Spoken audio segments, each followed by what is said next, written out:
December 19th, 1942. North Atlantic, 240 miles west of Iceland. Snow whips sideways across the convoy as a gale claws at the ocean. Searchlights flicker, extinguished almost instantly by the rising wind. On the deck of SS George Calvert, a Liberty ship less than 3 months old, Merchant Marine 3rd mate Samuel Harrigan tightens the strap on his oilskin coat and peers into the void. The sea is black, too black. No moon, no stars. Only the groan of steel plates flexing under strain. Behind him, the convoy stretches miles into the night. Freighters, tankers, ammunition carriers, all plowing stubbornly toward Britain. Their escorts, British destroyers and American cutters, carve ghostly wakes along the perimeter, sonar operators glued to their headsets. Harrigan hears it before he sees it, a deep, mechanical thud, then a tremor through the deck plating, like the entire hull flinched. "Starboard lookout! Report!" He shouts at a voice crackles over the voice tube, shaking with adrenaline. Flash on the horizon. Bearing 085. Might have been a torpedo wake. Harrigan races to the bridge wings, boots slipping on the icy tread. The captain is already there, binoculars pressed tight to his face. Another flash, this one unmistakable, an explosion erupting beneath the bow of a tanker 2 columns over. A geyser of flame punches upward, illuminating the snow like a strobe. The tanker splits open, fire boiling across the waves. "U-boat attack!" someone roars behind him. The klaxon wails across George Calvert. Engines clatter as they push to flank speed. Harrigan grips the railing so hard his knuckles burn. He knows the statistics. He knows the rumors whispered in every port from Halifax to Liverpool. Liberty ships are slow, ugly, untested, an easy kill for the U-boats. German propaganda had practically laughed them off the ocean. Floating toasters, Goebbels speakers mocked. America builds cheap coffins, mass-produced for our torpedoes. Even some Allied officers scoffed at the welded hulls, the boxy bows, the breakneck construction schedule that spat ships out of yards faster than sailors could crew them. But Harrigan also knows something the Germans don't. This ship exists because the Allies are done playing defense. He glances at the engine telegraph, full ahead. The Calvert vibrates as the triple expansion steam engine digs in, churning the Atlantic into white churn. Crude, loud, unglamorous, but reliable. Steady course, the captain orders. Don't break formation.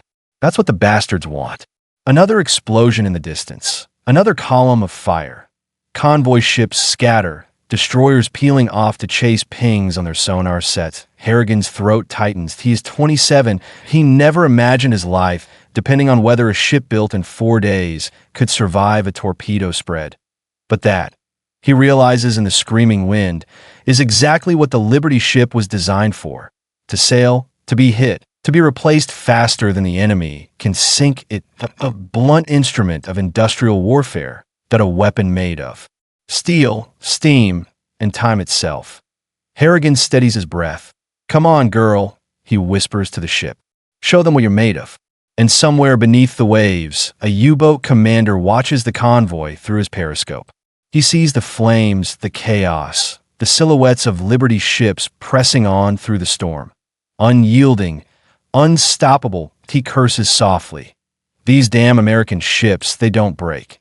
They don't stop. They just keep coming. The German officer swings the periscope and calls for a new firing solution. But as he prepares to strike again, the first hint of doubt flickers in the back of his mind. Because this convoy is not collapsing, it's closing ranks, it's adapting.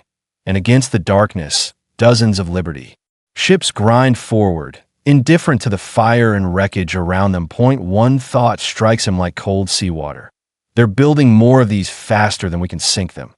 The Liberty ship, mocked, dismissed, ridiculed, has begun to reveal its true purpose in this moment. Before dawn, before statistics and strategy and post-war analysis, the battle comes down to a single truth. The Axis believed they could starve Britain into submission.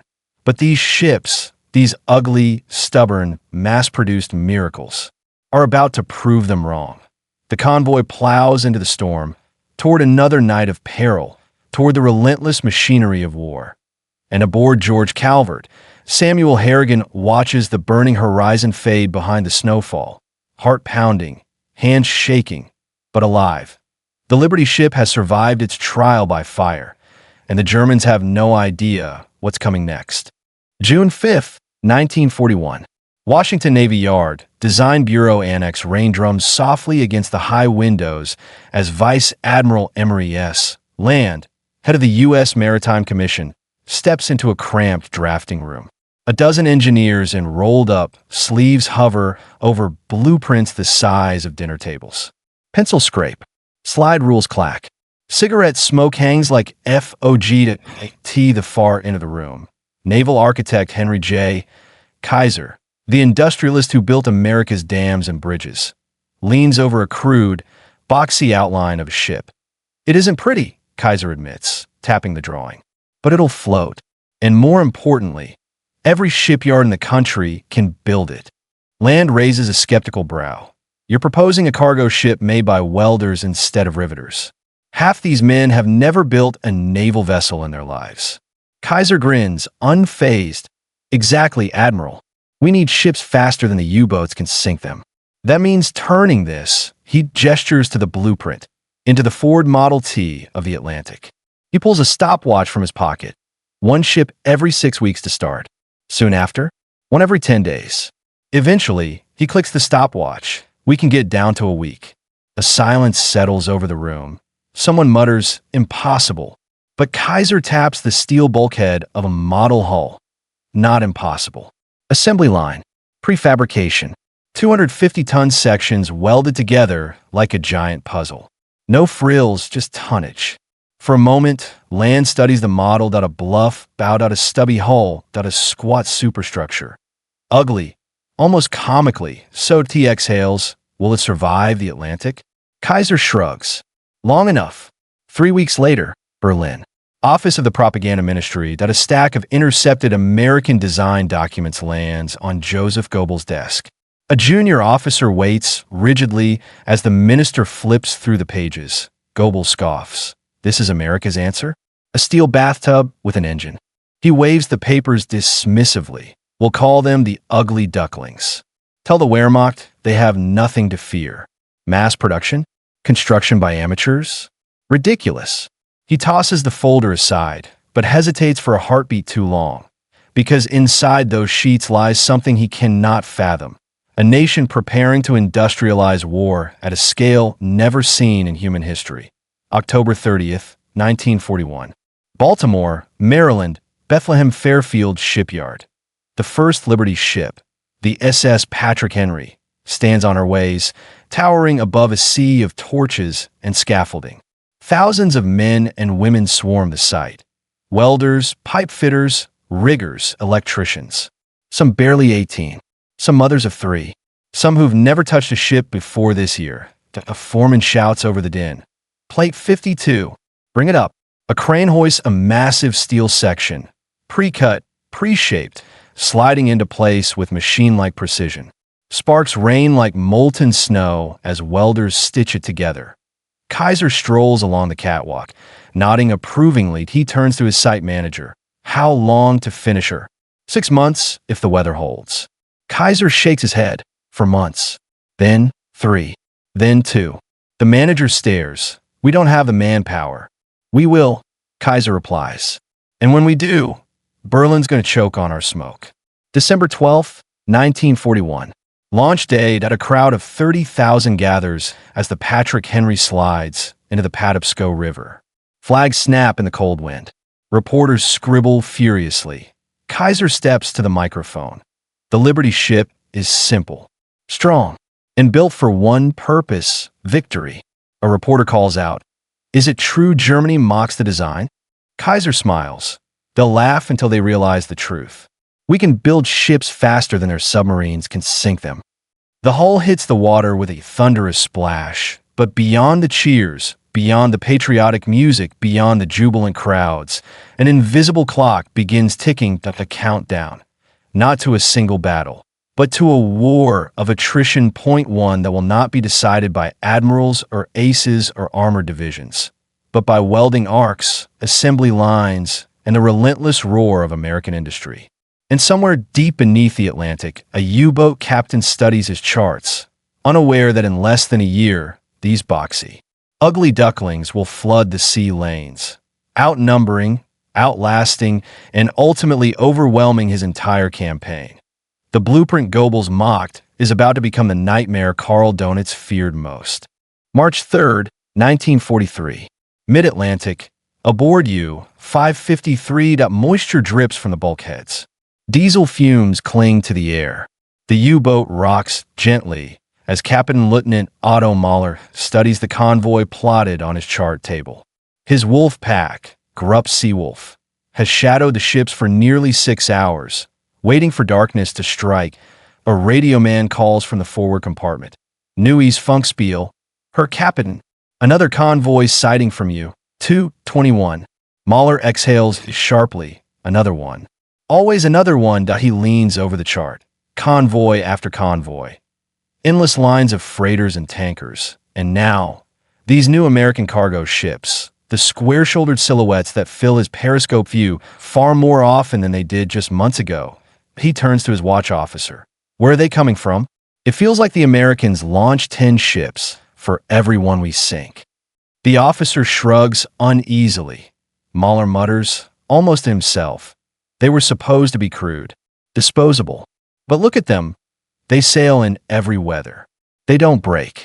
He folds his arms. That propaganda minister of ours didn't build these. Kaiser did. And he builds them like machines build clocks. The watch officer doesn't respond, because everyone aboard knows the truth they're not allowed to say. The sea is beginning to favor the Allies, and the Liberty ships are the reason. Same night, convoy HX 227, 30 miles away. Aboard SS Charles W. Elliott, a Liberty ship built 68 days earlier. The wind screams across the deck as seaman Frank Donnelly, standing lookout at the bow, wipes sleet from his goggles. The convoy crawls forward in tight formation, their running lights blacked out. A destroyer ahead sweeps the sea with its Type 271 radar. One of the new microwave sets the Germans haven't learned to counter yet. Over the howl of the storm, a voice bellows from the wing of the bridge. Keep your eyes open. Donnelly, they're out here. Donnelly nods, jaw clenched. He had shipped out on a Liberty because they needed men. They always needed men.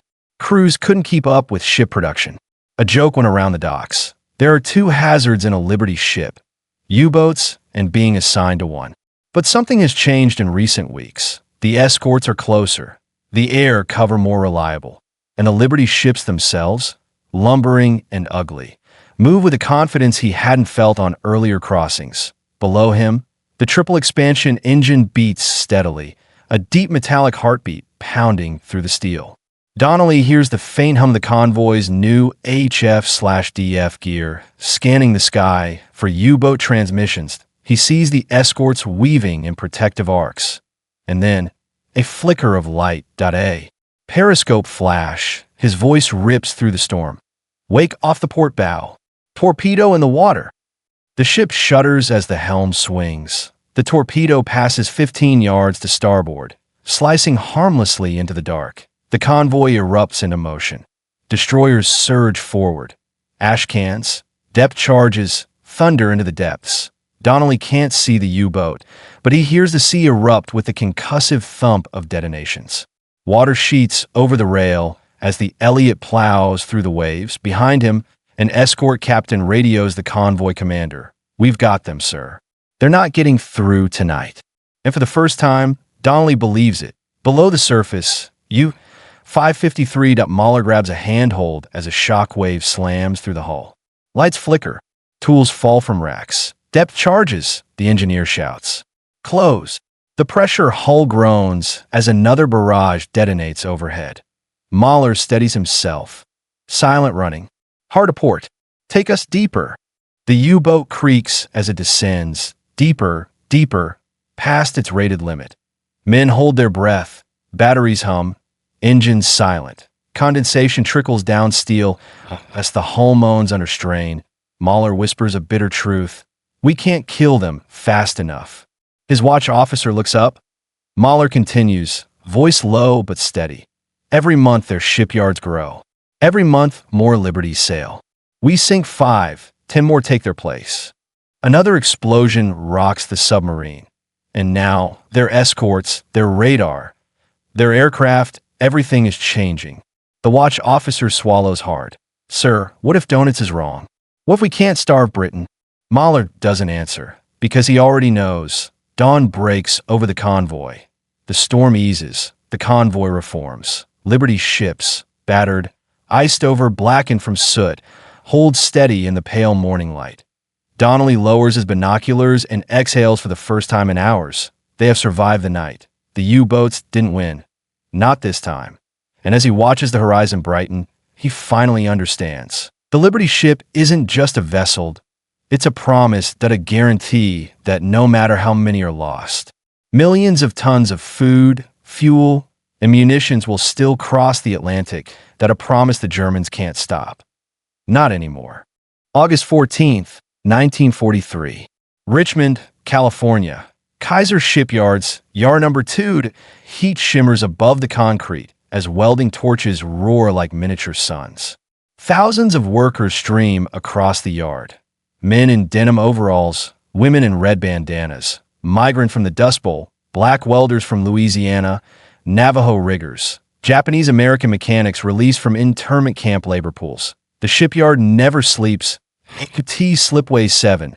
Forewoman Ruth Delgado snaps her chalk line across a steel plate longer than a boxcar.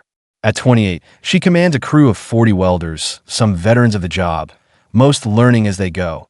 Clock's ticking. Boys and girls, she shouts over the dense section. 5 has to be up before noon. The sun beats down, but sparks fly like fireflies in the shade of the massive gantry cranes.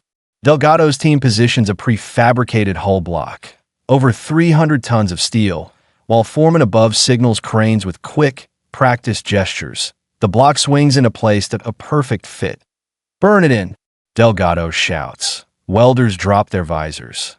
Arc light floods the weld seams. Brighter than anything on a battlefield, the reporter from Life magazine watches in awe, scribbling notes. So they say you built one in, what was it, 4 days? Delgado pushes back her headscarf. Sweat gleams on her brow. 4 days, 15.5 hours, she corrects. The Robert E. Peary broke every record we ever imagined. And we're not done. The reporter tilts his head. Do you realize how surprised the Germans are? Their intelligence reports can't believe these numbers. Delgado laughs, sparks crackling in the background. Good. Let them choke on it. She gestures to the half-assembled ship towering over them. This is what wins wars. Steel, sweat, speed. She isn't exaggerating. Every month brings another marvel. A shipyard producing a Liberty every 5 days. Another finishing hulls faster than crews can be assigned, at a workforce of 700,000 men and women turning raw steel into lifelines for a world at war. Across America, from Portland to Savannah, from South Portland to New Orleans, the Liberty ship becomes a symbol of unstoppable momentum. And somewhere across the Atlantic, that momentum hits like a hammer. September 2nd, 1943. Lorient, France, headquarters of Admiral Karl Donitz. The room smells of stale smoke and damp concrete. Donitz, commander-in-chief of the U-boat arm, stands rigid over a stack of fresh reports. A clock ticks loudly on the wall, every second a reminder of time slipping away. His chief of operations clears his throat. Sir, the numbers from the last quarter. Donitz already knows, he just doesn't want to hear them spoken aloud. American shipyards produced 89 Liberty ships in July. The officer continues. And 84 in August. And our sinkings? Donitz asks quietly. 28 ships sunk. Total. Donitz closes his eyes. We are losing the tonnage war. Nothing in the room moves. The officer hesitates. There's more. He hands Donitz another sheet. Footnotes, barely classified, yet damning. Some Liberty ships, he says, are being repaired and returned to service faster than we can sink new ones. Their yards patch torpedo holes in mere days. Donitz grips the edge of the table so hard his knuckles bleach. All the things Goebbels mocked, the welding, the cheap steel, the assembly line production, have become the very engines of Germany's strategic failure. The Liberty ship is flooding the ocean faster than the U-boats can threaten it, and Donitz finally understands the nightmare. The Allies are no longer fighting a naval war. They're fighting an industrial war. Point one, Germany cannot win. He mutters a single sentence, barely audible. We have awakened the American giant. October 11th, 1943. The North Atlantic. Convoy on. 207. Fog clings low over the water. Waves slap the hulls of 45 ships steaming west toward New York, escorted by destroyers bristling with new sonar sets. In the heart of the convoy, the Liberty ship SS Will Rogers carries aircraft engines, canned beef, artillery ammunition, and, lashed tightly under tarps, parts for the new escort carriers being assembled in New Jersey. The wind shifts to broadcast crackles across the merchant channel. Attention convoy. U-boat sighting, starboard perimeter. Escorts moving to intercept. The crew murmurs nervously. Deck gun crews snap to stations. Searchlights remain off. This war is fought by sound, shadow, and timing. Minutes later, the sea erupts, not from a torpedo streaking toward a Liberty ship, but from a depth charge pattern expertly laid by HMS Whitehall. A geyser of white water erupts. Then another. Then a black slick rises to the surface, spreading like ink. Cheers break out across the convoy. Point one of the wolf pack gone. The escorts signal, U-boat destroyed. No further contacts. On the Will Rogers, Bosun James Rowe leans on the rail, watching the slick fade into the gray horizon. He lights a cigarette with shaking fingers. He turns to the young, ordinary seaman beside him. See that? Rowe says. The young man nods. That row continues is what happens when Liberty ships show up in numbers. The wolf packs can't eat fast enough. We've turned the tables. The young seaman exhales, relief softening his face. Rowe looks toward the convoy, dozens of Liberties stretching across the waves like a steel migration.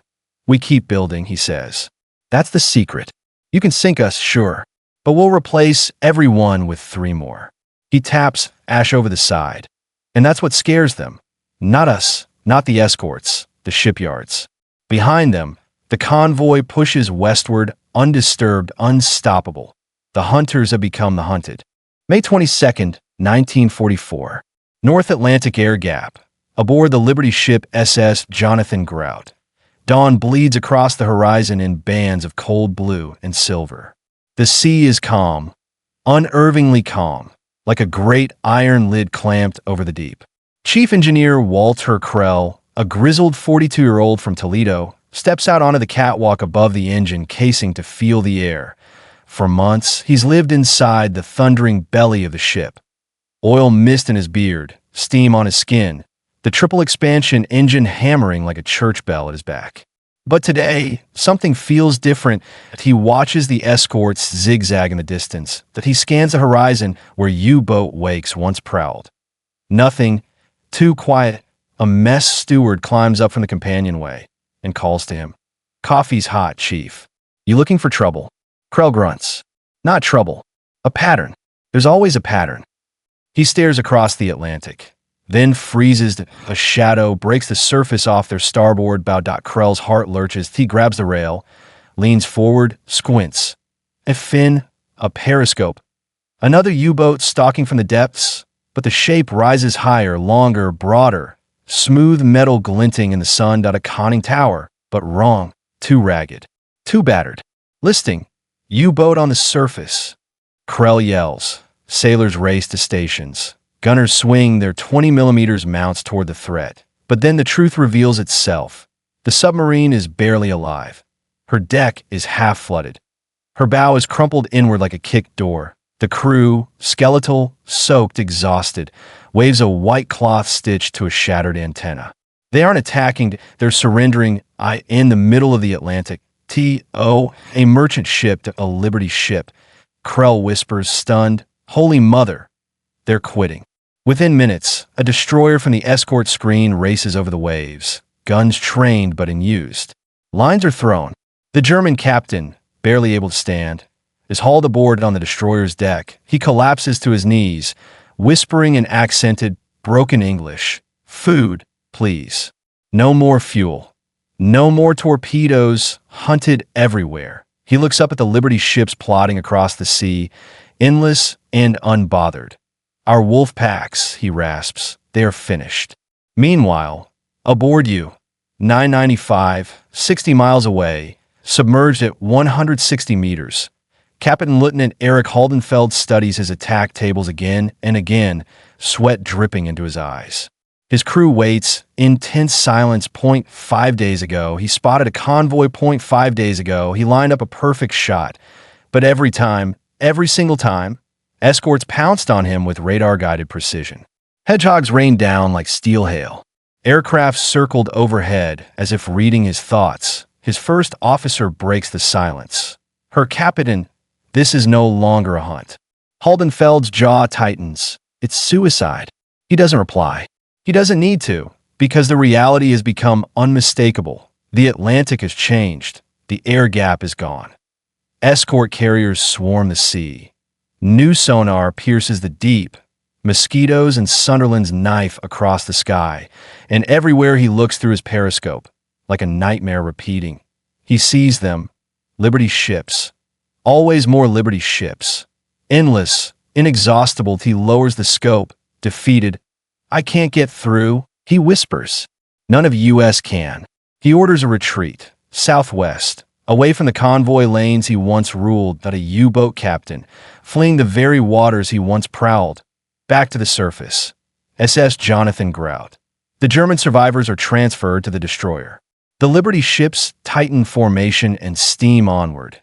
Engines thumping in steady, unhurried rhythm on the bridge. Captain Royce McKinnon sets his binoculars aside, watching the crippled U-boat disappear behind the escort. His third mate murmurs, "Sir, have you ever seen one surrender like that?" McKinnon shakes his head slowly. "No, but I knew this day was coming." He gestures at the convoy. Dozens of Liberty ships rolling gently over the swells, each one packed with thousands of tons of steel, food, fuel, aircraft parts, and ammunition. "This is why," he says. "Not our guns, not our speed." He points downward, toward the engine room, the cargo holds, the welded seams. It's the numbers. The art back home. The women welding in Richmond. The boys riveting in New Orleans. The cranes at Bethlehem Fairfield, lifting steel 24 hours a day. He looks toward the gray horizon, voice growing firm. "We didn't outfight the U-boats, we outbuilt them." The third mate exhales, the truth settling like a weight in his chest. McKinnon continues. "When Donitz realized he couldn't sink ships faster than America could build them, that was the moment the war at sea ended. Even if the shooting hadn't stopped." He taps Ashram's pipe, eyes hard. The Liberty ships broke the back of the wolf packs, and the wolf packs know it. As the convoy pushes west, the sun climbs higher, casting long reflections across the water. Hundreds of rippling, metallic silhouettes in motion. Dozens of Liberty ships, dozens more behind them. Hundreds more yet to sail, in industrial armada. A tide no submarine could turn back. The sea is no longer a hunting ground. It has become a highway, an assembly line, a declaration. This ocean belongs to the Allies now. January 12, 1945. Liverpool Harbor, dawn.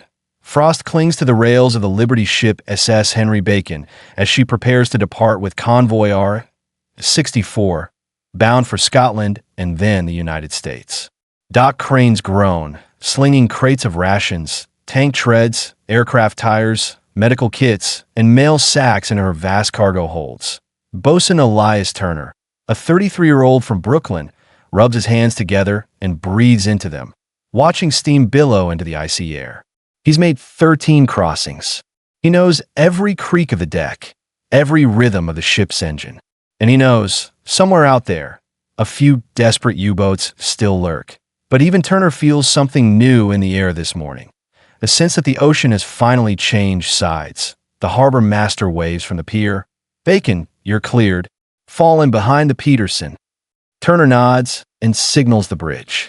The Liberty's horn bellows across the harbor, echoing off brick warehouses and snow-dusted rooftops. Convoy R-64, 40 cargo ships, tankers, and escorts, begins to crawl from the harbor like a steel serpent. And as they clear the channel, Turner spots something that makes him grin. Two British Sunderland-flying boats circling overhead, their massive wings lined with depth charges.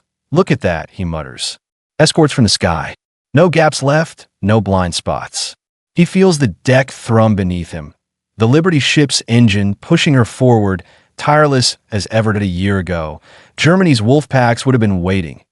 Now, they're hiding or running or sinking 2 days later. Barents Sea. Night has fallen, and snow sweeps across the convoy like drifting sheets of white sand. Ice forms on the bow. Men work with hammers to keep the rigging clear on the bridge of the Henry Bacon. Captain Donald White grips the binnacle as the wind howls outside the glass. A junior radio operator enters. "Pale. Sir, we intercepted a transmission." German. Short burst. Direction finding puts it southwest of our column. White nods. "U-boat." They're still trying. He doesn't sound alarmed. Just resolute that he looks out at the convoy ahead. A dozen Liberty ships cutting through the snow like patient, unstoppable machines.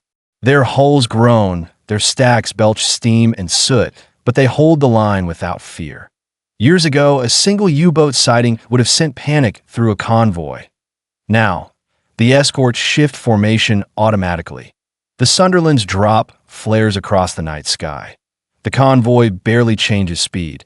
The war at sea has become a predictable equation. Liberty ships plus escorts plus air cover equals U-boats dying faster than they can find targets. Still, the hunters make one last attempt. Below the surface, U-294. Oberleutnant Jonas Ryman clutches the handles of his periscope, peering through the icy water. His face is gaunt. His eyes are sunk deep with exhaustion that he whispers to his weapons officer. "That one. The Liberty on the starboard edge. If we break through, maybe, just maybe, we can cripple this convoy." The weapons officer hesitates. Her Oberleutnant, the escorts, silence. We fire, then dive. He lines up the shot that a Liberty ship fills his lens. Steady, focused, indifferent to his lurking presence. Steam plumes from her stack, trailing upward like a banner of defiance. Ryman exhales. "Stand by. Torpedo." A ping echoes, then another. And another. The officer stiffens. They have us. One of their new sonar sets. Range is too close. Ryman slams the periscope down. Crash dive? Now! But it's too late. Above them, HMS Zambezi and the Norwegian destroyer Stord already race toward the contact point, dropping a pattern of depth charges with ruthless precision. The first explosion hits like a sledgehammer. Then the second. Then a chain of detonations that punch through the hull like fists made of thunder. Lights blow out. Dials shatter. Pipes burst. Water floods into Ryman's last thought as the beam buckles overhead. The Atlantic itself has turned against us. The sea crushes the submarine. Silence returns. Back on the surface. Says Henry Bacon. The word reaches the convoy within the hour. U-boat destroyed. No survivors. Turner stands at the rail, staring into the swirling snow, listening to the destroyer's victory signals echo across the waves that he whispers. "That's for the ones they took from us." He grips the cold steel of the rail, looking down the line of Liberty ships, steady, unshaken, their wakes carving white trails through the dark sea. He thinks of the welders in Oregon, the riveters in Baltimore, the blacksmiths, the machinists, the women on midnight shifts who kept the yards alive. He thinks of the thousands of hands that built these ships, simple, sturdy, unglamorous, indestructible in spirit. "You gave us the tools," he murmurs. "We're bringing them home." Dawn breaks the next morning. The convoy rolls on across the frigid sea. 40 ships, each a steel declaration that no nation can starve a free world. Not anymore. Liberty ships stretch across the horizon, their hulls shining in the pale Arctic sunlight. N.O. wolf packs. N.O. shadows. N.O. fear. Just the rhythmic pulse of engines built by a nation that refused to be outpaced. The Liberty ship has done what battleships, cruisers, and carriers never could. It made defeat inevitable for the U-boat arm. And as the convoy sails towards Scotland, their wakes merge into a single white line across the sea.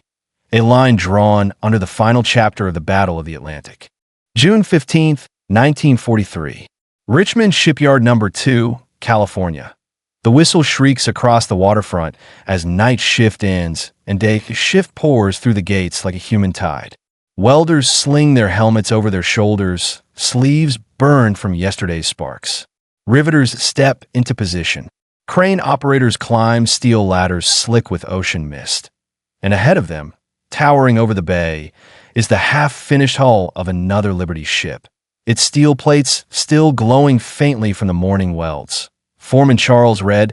Ferguson wipes grease from his hands as he walks the line, calling out, "Check the seam on frame 35.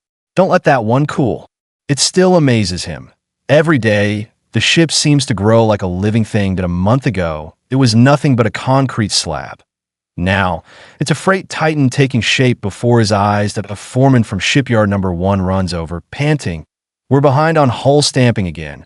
Washington wants another 4 ships ready by July." Red snorts. "Washington wants the moon these days," he mutters. Then, louder, "We'll get it done. Now move." Because here in Richmond and in Baltimore, Portland, Brunswick, New Orleans, and the dozens of coastal yards, the war isn't fought with rifles, but with cranes, sparks, and manpower. Inside the skeletal hull, the sound is deafening. Thousands of workers swarm the scaffolding. Women with welding torches, older men who once farmed, teenagers too young to enlist but eager to serve. Electric arcs crackle like lightning. Steel plates slam into place with the thunder of hydraulic presses. A young welder named Dorothy Keller, barely 19, steadies her torch as molten metal spills in a perfect bead. Sweat drips from her forehead under the heavy mask, but she holds steady. Every inch matters. Beside her, an inspector taps the joint with a hammer. "Strong enough to cross the Atlantic?" he asks. Dorothy lifts her visor, breathing hard. "Strong enough to bring the boys home." He smiles. That's all I needed to hear. Outside, a massive gantry crane, a skeletal giant of steel, rumbles along its track. Its shadow sweeps across the shipyard as it hoists another prefabricated section. A 50-ton block of the mid-hull, built off-site and ready to drop into position. Prefabrication, it's the weapon Germany never saw coming. Instead of constructing a ship from keel upward like European yards always had, American engineers break them into pieces, Lego blocks for the war effort, as one naval officer jokes. Workers assemble entire decks, bulkheads, and engine rooms in different sheds, then cranes swing them into place like puzzle pieces. What used to take months now takes days, and the more they build, the faster they get. Richmond Shipyard will soon set a world record. A Liberty ship constructed in 4 days, 15 hours, and 30 minutes. The German WWII refuses to believe the reports. "Impossible," one analyst writes. "No ship could be built in under a week." But the truth is right here, in the screams of saws, the fire of torches, the roar of engines, that a Liberty ship isn't elegant. It isn't pretty, but it is inevitable. WWII afternoon. The new hull is already welded, sealed, and ready for painting. Hundreds gather as painters climb the scaffold, swinging from ropes and scaffolding, spraying the steel gray with rust-proof coating. Red Ferguson watches, arms crossed, as the bow takes on its final form. Beside him, a Navy supervisor checks his clipboard. "This one's headed to the Atlantic convoy routes," he says. "Needs to depart before the next full moon." Red whistles. "So soon? U-boat packs are thick this month.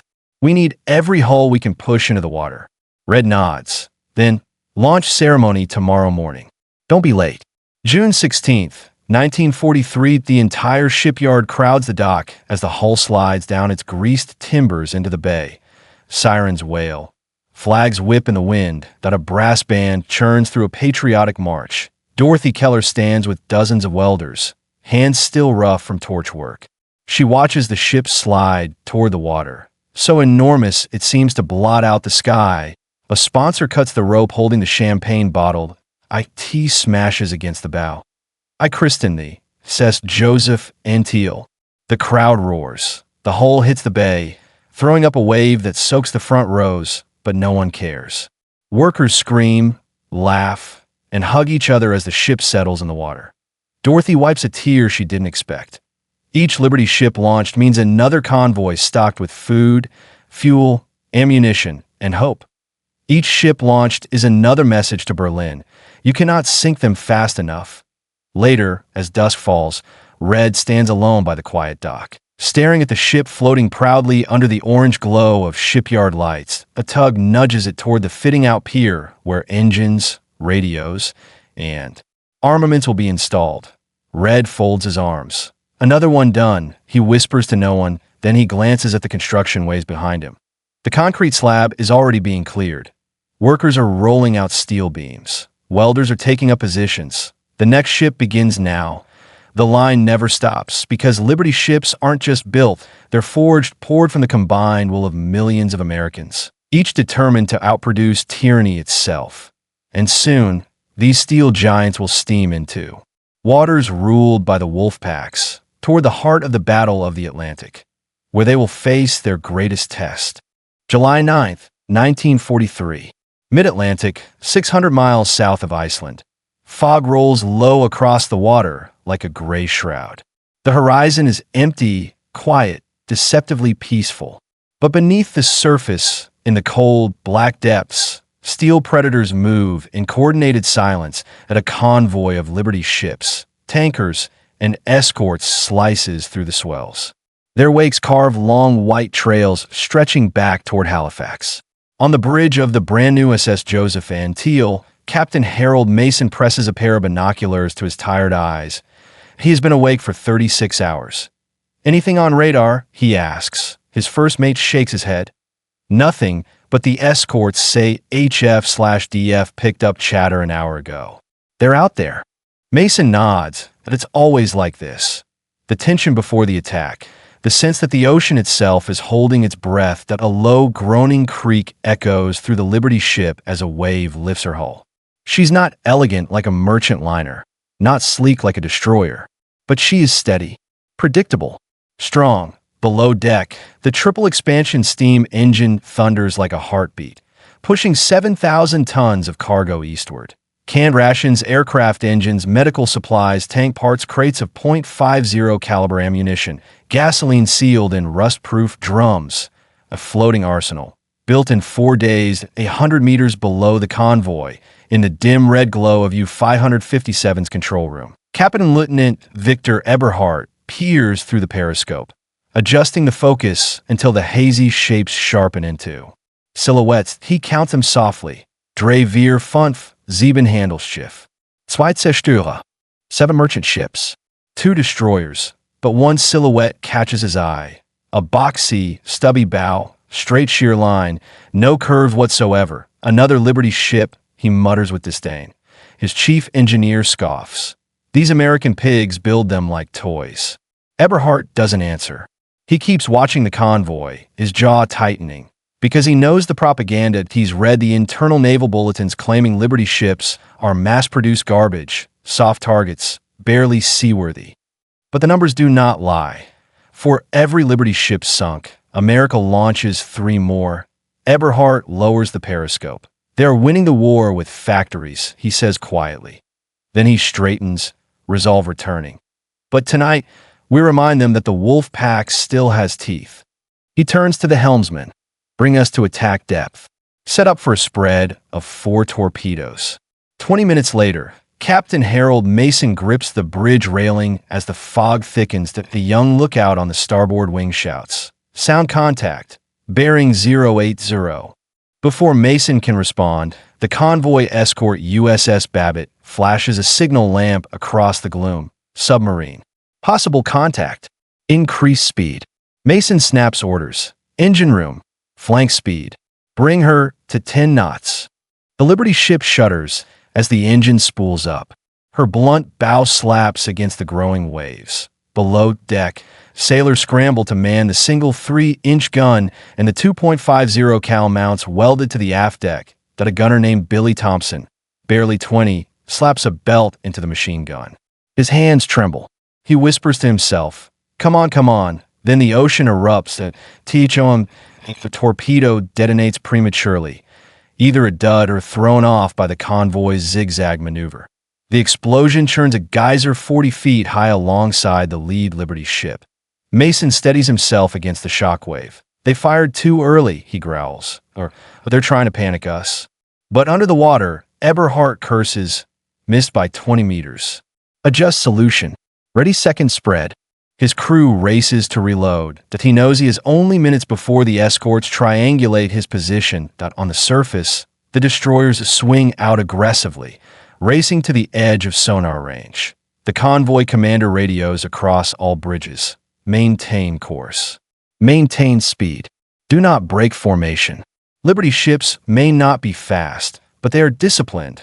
They hold the line. They don't scatter. Scatter is death. The second attack comes with no warning that a lookout screams, "Torpedo wake. Port beam." Mason doesn't think. Port full rudder. Hard over. The Liberty ship heaves sharply. Her whole structure groans. Crates shift and holds. Men stumble. The torpedo streaks past the bow, missing by a margin so thin Mason feels his stomach twist that a gunner on the stern opens fire, spraying the waterline blindly. Then ping. Sonar contact. Ping, ping, ping. The escort destroyer locks onto you. 5:57 at moments later. WWII. Carre, Krakow. A barrage of depth charges falls into the sea like steel rain. Eberhardt grips the periscope handles as the submarine rocks violently. Red lights flicker. Pipes rattle. A toolbox crashes to the deck. Damage. "Report," he shouts. "Minor leaks aft. Holding pressure." Another explosion follows, closer this time. The control room plunges into chaos. Eberhardt closes his eyes. This was supposed to be a simple ambush, but the convoys are stronger now, more disciplined, more numerous, and the Liberty ships, they just keep coming down on the bridge of the Joseph N. Teal. Captain Mason watches the destroyers circle like sharks. Only this time, the sharks hunt the wolves. His first mate exhales shakily. "Do you think they got him?" Mason lowers his binoculars. "No," he says, but they heard him. Behind them, the convoy reforms. Every Liberty ship returns to its place in the column. Engines thundering, bows breaking through the fog. They survived another attack. Because in the Battle of the Atlantic, survival is victory, and every surviving ship delivers another blow to the U-boat war. July 12, 1943. Berlin. Naval High Command Headquarters. A rainstorm batters the windows of the gray stone building. Lightning flashing across the sky as if echoing the tension inside. In a smoke-filled conference room, Admiral Karl Donitz stands over a table covered in convoy charts, U-boat patrol tracks, and casualty lists. He taps a pencil against the latest reports. Each line another wound at U. 557. Damaged. Status uncertain at U. 303. Sunk at U. 438. Sunk at U. 526. Missing at U. 593. Heavily damaged. His jaw twitches. He feels the weight of every boat, every crewman, every lost. A junior officer enters with fresh intelligence. New analysis from the Abwehr, her admiral. Donitz snatches the papers. The report is brief but devastating. Estimated Allied merchant ship construction rate, 2.5 million tons per month. Estimated German sinking rate, falling below 300,000 tons per month. Donitz closes his eyes. For the first time, he sees the shape of defeat forming in the mathematics that a staff officer clears his throat. It also says, "Sir, the Americans launched another 12 Liberty ships this week alone." The room falls silent. Someone mutters, 12 more? In 1 week. Donitz slams the papers onto the table. "They are building ships faster than we can sink them," he growls. "Faster than we can find them." Another officer, older and gaunt from stress, speaks cautiously.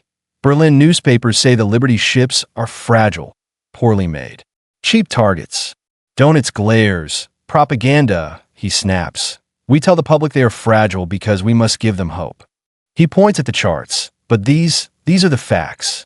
Liberty ships are not fragile. They are overwhelming us."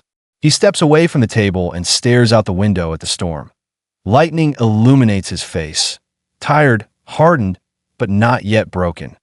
"When the war began," he says softly, "we believed the Atlantic was ours, that the wolf pack would starve Britain. that the industrial capacity of America would take years to mobilize. He turns back to them, voice low. We were wrong. Same day, Richmond Shipyard Number 2, California. While Germany calculates its losses, Red Ferguson stands on a catwalk overlooking construction ways where 3 more Liberty ships take form side by side. The sparks fly like a constellation. Engines roar, cranes swing, and night shift floodlights burn bright enough to turn midnight into noon.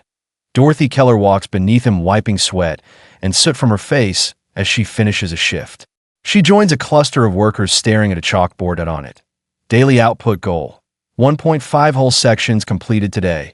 2.3. Dorothy smiles despite her exhaustion. Across the yard, an engineer marks a new tally on a massive wooden board. Liberty ships delivered this month. 52 ships, each one capable of carrying 9,000 tons of cargo, each one a blow to Hitler's hopes. Dorothy nudges Red as he climbs down the ladder. Think Germany knows what's coming? She asks. Red chuckles. Oh, they know, he says. But they can't stop it. In the North Atlantic, 2 days later, Captain Harold Mason stands on the wing of the bridge of the Joseph Antille. The fog has cleared, replaced by a steel blue horizon stretching forever. Radar pings rhythmically. Escorts maintain a tight perimeter. The crew is exhausted but alive, and the cargo hold is intact. They will reach Liverpool in 4 days. The engine parts and ammunition inside destined to keep Allied armies fighting in Sicily and North Africa. Below, Billy Thompson feeds a fresh belt into his machine gun. His hands are steady now that he has survived his first submarine attack. The convoy's Commodore broadcasts over the radio. Gentlemen, the wolf pack has retreated. Cheers erupt across the merchant ships. The Joseph N. Teal continues her steady course east, smoke drifting from her funnel, a humble steel giant pushing through the waves. Berlin. Naval High Command. Donat sits alone in his office, staring at the U-boat production forecasts. His engineers are pushing for new designs, faster schnorchels, better torpedoes, advanced radar detectors. But he knows the truth. New designs take time. Time Germany no longer has, because the Allies have already found the weapon that wins wars. Production. American factories are running without pause. Women welders, migrant laborers, steelworkers, shipfitters, and machinists are grinding out tonnage at an unprecedented pace. A pace the German war machine cannot rival. That he leans back, rubbing his temples. The Liberty ship, he murmurs bitterly, is winning the Atlantic. Not because it is powerful, not because it is invincible, but because it is inexhaustible. Back aboard the Joseph N. Teal, Captain Mason watches the sunset over the empty sea. The water glows gold. Calm as glass, he exhales. For once, the Atlantic feels merciful. His first mate steps beside him. Think the U-boats will be back tonight? Mason shakes his head. They're running out of places to hide. He grips the railing, and we're running out of fear. The Liberty ships steam onward, a moving wall of steel and determination, built by hands that refuse to slow down. Germany can mock them. Germany can attack them. Germany can sink hundreds. But for every Liberty ship lost, America will launch 5 more. The math is simple. The outcome inevitable. The wolf pack is bleeding, and the Atlantic is turning. August 3rd, 1943. North Atlantic. Convoy on 202. The wind screams across the waves, ripping the tops off swells and hurling salt spray against steel hulls. 46 merchant ships, most of them Liberty ships, plow westward through the storm. Their bows rise and fall like metronomes against the deep. Destroyers zigzag along the perimeter, radars sweeping the dark. Inside the wheelhouse of the SS Samite Victory, Captain Lawrence Pike steadies himself as the ship pitches violently. A massive gust shoves the bow off course. Pike shouts over the storm, "Correct 3 degrees to port. Hold her there." His helmsman grits his teeth as he spins the wheel. "Aye, sir." Lightning forks across the sky, illuminating the convoy for an instant. Dozens of Liberty ships cutting stubbornly through the tempest, funnels belching black smoke, hulls groaning. To Pike, it's a beautiful sight, a moving fortress that a declaration of will. But beneath the waves, the storm is not the only thing watching them. U-629. Attack depth, 100 meters. Captain Lieutenant Friedrich Hartmann braces himself as the submarine rocks in the heavy seas. Even this deep, the ocean's fury bleeds through the hull. His radio man hands him a slip. Message from BDU, her captain. Wolfpack Truts ordered intercept on 202. Hartmann smiles thinly. This storm will hide our approach, he says. And merchant ships ride high in heavy seas. Perfect targets. He climbs to the periscope well. Bring us up to periscope depth. Slow, careful. Don't let the waves tear the top off. The submarine inches upward. The moment the periscope breaks the surface, water slams against it with the weight of a hammer. But through the chaos, Hartmann sees them. Dozens of Liberty ships, spread across the horizon like steel mountains. His breath catches. So many. His XO steps up beside him. Which one do we strike? Hartmann hesitates, not because he doubts his mission, but because the sight is overwhelming. Propaganda had always shown Liberty ships as clumsy, fragile merchant tubs, yet the convoy before him looks endless, and no matter how many the U-boats sink, another fleet replaces it within weeks. Hartmann lowers the periscope. Target any in the center column, he says. Fire a full spread. In this storm, they'll never see it coming. Back on the surface, aboard the destroyer USS Schenck, radar operator Seaman Jack Murray squints at the screen. Waves produce false echoes. Rain clutters the display, but then a blip, small, faint, gone, then back again. Contact bearing 115. Murray shouts. Possible snorkel. The sonar team below decks confirms within seconds. A return signal too steady to be natural. The captain doesn't hesitate. Hard turn to starboard. Bring depth charges to readiness.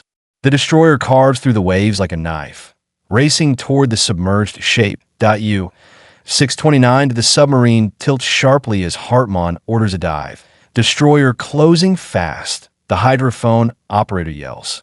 Screws turning for attack run. Hartmann slams a fist against the bulkhead. How did they pick us up in this storm? But the answer is simple. New Allied radar. New sonar tactics. Better convoy screens. The Wolfpack is no longer hunting with impunity. They're being hunted. The destroyer's depth charges detonate. The ocean erupts. Inside U-629, gauges explode. Lights shatter. Men are thrown against steel bulkheads. Water sprays from ruptured seals. The hull groans under the pressure. Hartmann's XO screams. We must descend. 160 meters or she'll break. Hartmann clings to the periscope column, knuckles white that he knows what 160 meters means. Crush depth is 180. Do it, he whispers. The submarine dives. Aboard the SS Samite Victory, Captain Pike watches the destroyer's attack run through binoculars, waves smashing over his bridge windows. The sea lights up with explosions, brilliant flashes buried in black water. He lowers the binoculars, breath ragged. His first officer steps up beside him. Do you think they got the sub? Another explosion rumbles through the hull. Pike nods slowly. I think that's the sound of the tide turning. Hours later, dawn breaks. The storm begins to ease, sunlight filtering through torn clouds. The convoy regroups, columns tightening, escorts returning to station. But one destroyer lingers. Sailors on her bow stare into the water as oil spreads across the surface. A long, wide ribbon shimmering in the morning light. And oh debris, and oh survivors. Just oil. Captain Pike's voice crackles over the radio. U-boat confirmed sunk. Maintain formation. The Liberty ships continue westward, engines thundering with renewed confidence. For years, they had crossed the Atlantic as prey. Now, for the first time, they feel like hunters. Berlin. Naval High Command. 1 week later, Admiral Donitz reads the report with grim silence. Wolfpack Truts suffered catastrophic losses. Convoy on 202 escaped without a single ship sunk. New Allied escort tactics proving highly effective. He crumples the paper at his fist. The war in the Atlantic is slipping away, and its turning point was not a single battle, not a new weapon, not a brilliant operation to IT was the sheer Unstoppable flood of Liberty ships. Cheap, ugly, resilient, strangling the U-boat war through quantity. Alone, he whispers into the empty room. We have been overrun by shipyards. At sea, Captain Pike steps onto the wet deck of the Samite Victory. The wind is gentle now. The convoy moves like a vast steel parade across calm waters. A group of sailors stand at the rail, watching dolphins race the bow. Pike joins them, hands clasped behind his back. One young sailor speaks softly. Sir, do you think Germany can still win out here? Pike shakes his head. No, he says. Not anymore. He glances along the extended columns of Liberty ships. Dozens of them. Engines steady, hull strong, crews unbroken. You can sink a ship, he says, but you can't sink a nation's will to build. The Liberty fleet steams onward, untouched, unbroken. A moving testament that the Battle of the Atlantic is entering its final phase. The wolf pack is dying, and the ocean belongs to the Allies once more. September 10th, 1943. Richmond, California. Kaiser Shipyard No. 2. The sun is high, glaring off the steel hulls lined up along the ways. The yard vibrates with motion, cranes swinging, sparks arcing, rivets hammering, workers shouting over the din. More than 30,000 men and women are at work today, a human tide moving with precise choreography. Forewoman Ruth Delgado strides along a scaffold above the assembly line, clipboard in hand. She inspects a hull section being lowered by a massive gantry crane. Frame alignment. Check the weld on frame 5-6, she calls. The welder, a young man named Tommy Alvarez, doesn't pause. He leans into the arc, the molten steel hissing as it bonds. Sparks fly like stars. You know, Tommy says, wiping sweat from his brow. Germany thinks these are fragile ships, barely seaworthy. Delgado smirks. Fragile? They won't believe their eyes when these toys roll through a storm and survive torpedoes. From below, a Navy inspector signals approval. The section drops perfectly into place, massive steel plates meshing seamlessly. Good work, Delgado shouts. Now let's move the next block in. Keep the pace. Every movement is rehearsed, every bolt, rivet, and weld part of a massive, relentless rhythm. A Liberty ship is born in 4 days, but the assembly lines are relentless, another already waiting behind it, and another, and another. Meanwhile, across the Atlantic, North Atlantic, 0400 hours, Captain Harold Mason of the Josephine. Teal squints through the fog. The convoy cuts through icy waves, each Liberty ship's funnel puffing a steady plume of smoke. The men have been awake for hours, bracing for another U-boat attack. Yet, all is calm. The wolf packs are increasingly hesitant. They cannot keep up with the flood of shipping. For every U-boat sunk, a dozen more Liberty ships appear. Mason, his first mate, says, "We've just received word. The last convoy lost 2 U-boats. The rest are retreating south." Mason nods. Numbers, not guns, will win this war at sea. The wolf packs can't eat fast enough. He gestures toward the horizon. And there's more where these came from. Hundreds, waiting to join the convoy lanes. Berlin, Germany, Naval High Command. Admiral Donat stares at a map littered with pins, each marking a U-boat lost. He feels the crushing reality. Germany cannot build fast enough. The math is simple, brutal, and unforgiving. That a junior officer enters, bearing the latest intelligence. Sir, the United States has launched 60 Liberty ships this month alone. They estimate 300 more under construction. Your wolf packs cannot sink them faster than they appear. Donitz leans over the table, tracing convoy routes with his finger. His jaw tightens. They mock the design, he mutters. Called them floating toys, fragile, cheap. He stops, voice low and bitter. But now the toy is a weapon, and it is crushing us. For the first time, the Admiral understands the full scale of defeat. The Allies are winning the Atlantic not through brilliance of tactics, but by industrial might. Richmond Shipyard. Nightfall. Dorothy Keller climbs down from a scaffold, soot streaked across her face. She watches as the last hull section of the new Liberty ship is welded into place. The final blast of sparks illuminates her tired eyes, reflecting the sheer scale of human effort. a Navy liaison approaches. Ship is ready for launch. Crew waiting. Dorothy smiles faintly. Another one ready to feed the convoy. Another wolf pack they can't sink. Behind her, cranes swing into position for the next ship. It is already underway. The assembly line never stops. Every weld, every rivet, every steel plate is a part of the great tidal wave of production that will finally break Germany's hold on the Atlantic. She looks toward the water, imagining the convoy lanes far away. She can almost see the Liberty ships steaming through storms, dodging torpedoes, carrying tanks, guns, and hope. They'll keep coming, she whispers, no matter what. And in the darkness, the silhouettes of new hulls rise along the ways, waiting to follow their predecessors into battle. The Liberty ship is more than steel. It is determination made manifest, a moving weapon the Germans cannot defeat. August 15th, 1943, Mid-Atlantic. Convoy R-65 pushes through rough seas. Captain Mason stands on the bridge of Joseph Antietam. Dawn breaks, revealing dozens of Liberty ships cutting through the waves in perfect formation. The destroyer escorts communicate by signal lamp. All clear. No U-boats in contact. Mason exhales. The wolf packs are finished. This is what victory looks like. Numbers, speed, relentless production. The Atlantic stretches before him, calm but endless.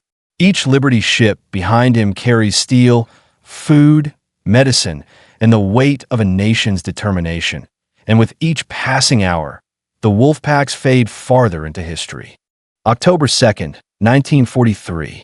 Baltimore Shipyard. Dawn. The air smells of hot steel and salt water. Cranes lift enormous prefabricated hull sections as welders leapfrog across scaffolds, sparks raining down like fireworks.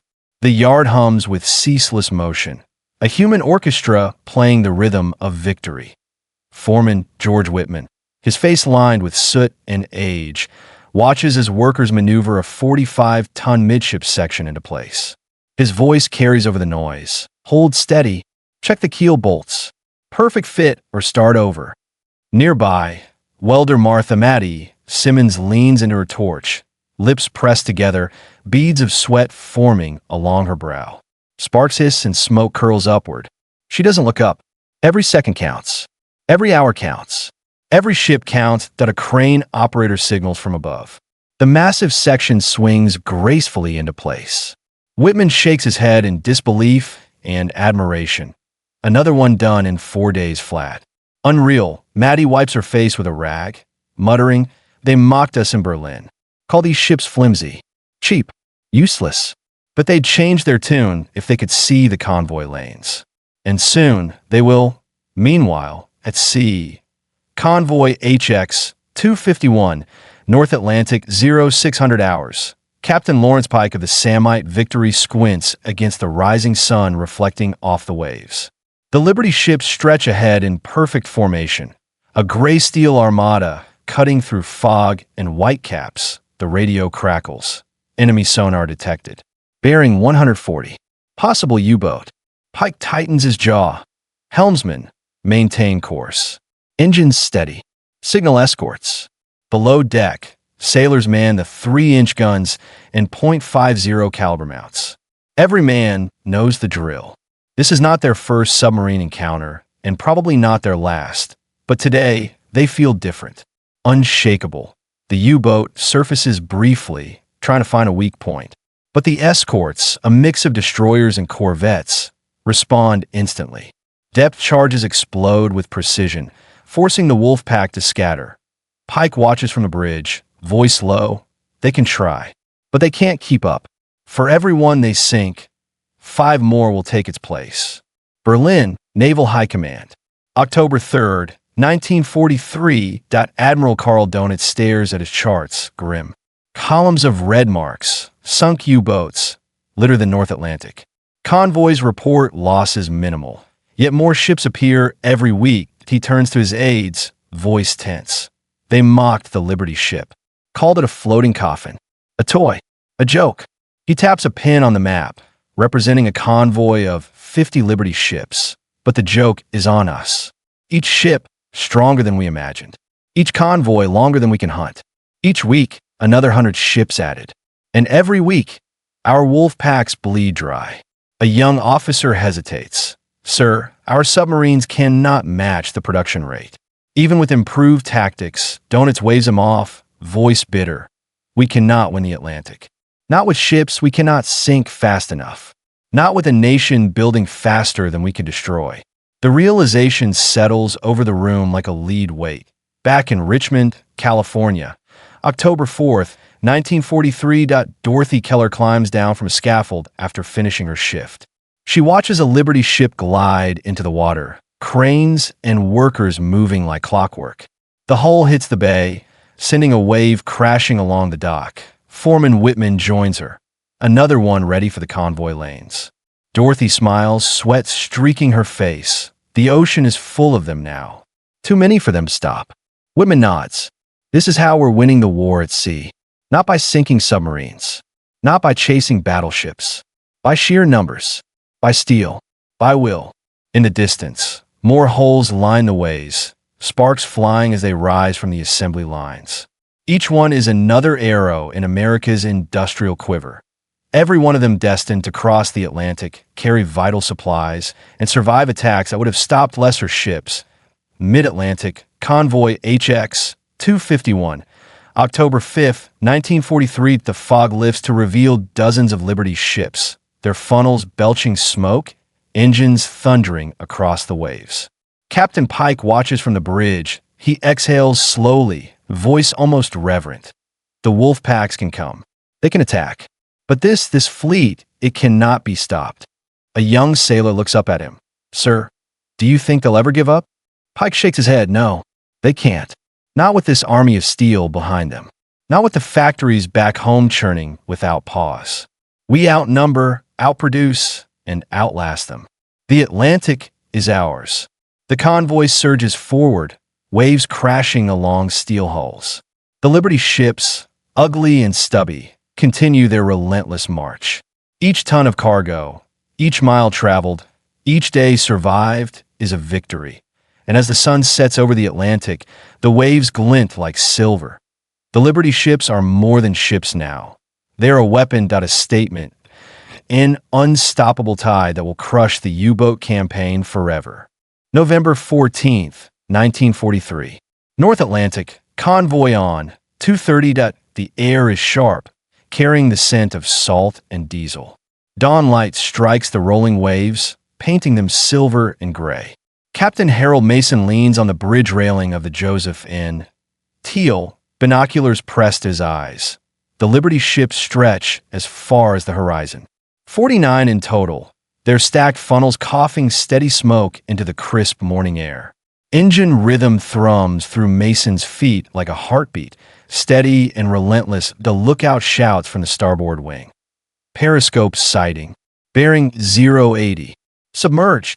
Mason grips the railing. Signal escorts. Keep formation. Prepare for evasive maneuvers. The convoy surges forward, the hum of triple expansion engines vibrating through steel decks. Below deck, sailors tighten their belts on the guns, hands steady. They know what comes next, but there is no fear. The submarine, U-635, attempt a torpedo spread, slicing silently through the icy water. 2 torpedoes spotted. The lookout cries. The Liberty ships respond in perfect synchronization. Zigzag courses, flank speeds, depth charges from the destroyer screens.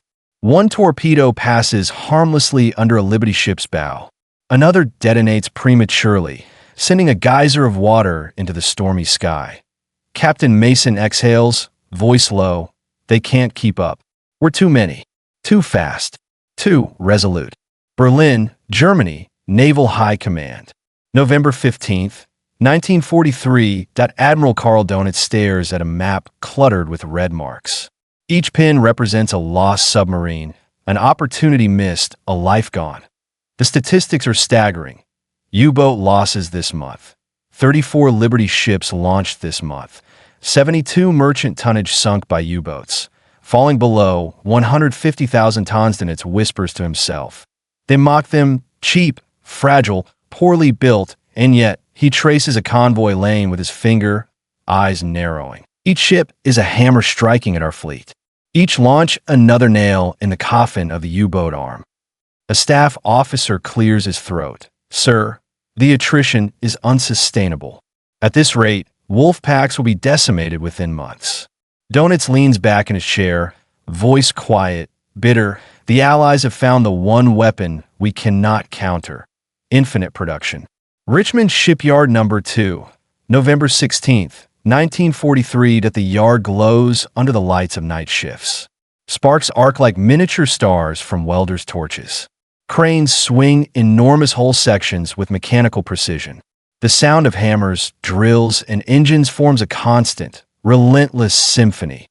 Forewoman Dorothy Keller climbs down from a scaffold, eyes gleaming with exhaustion and pride. She watches a new Liberty ship glide into the water, perfectly aligned, steel glinting under the lights. Foreman George Whitman approaches. Another 4-day launch. She's ready for the convoy lanes. Dorothy laughs softly. Germany mocked us for these ships, called them useless, cheap, fragile.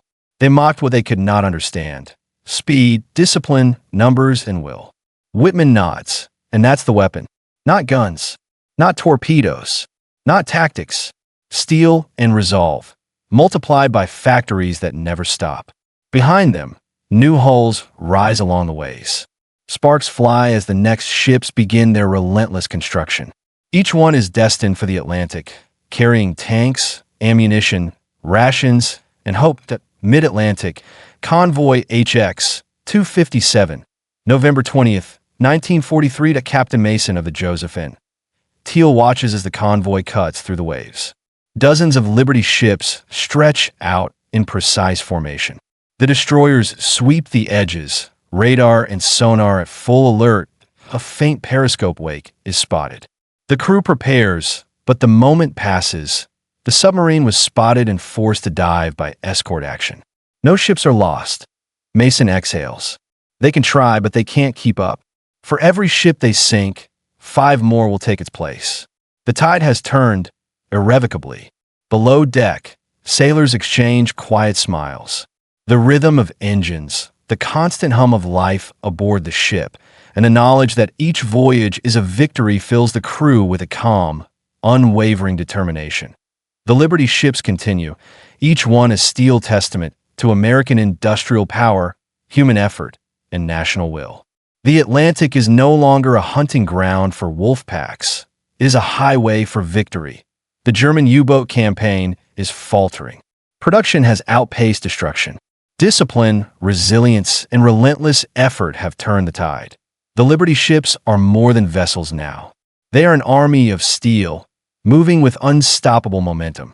They have crushed the wolf pack threat, changed the rules of war, and demonstrated that industrial might, multiplied by human determination, can turn the oceans themselves into a weapon of victory. And as the convoy sails westward towards safety, the sun rises over the Atlantic, reflecting off the endless line of Liberty ships. The tide has turned. The Atlantic belongs to the Allies. The U-boat threat is broken, and the Liberty ship, once mocked, underestimated, and dismissed, has proven itself a decisive weapon in the fight for victory.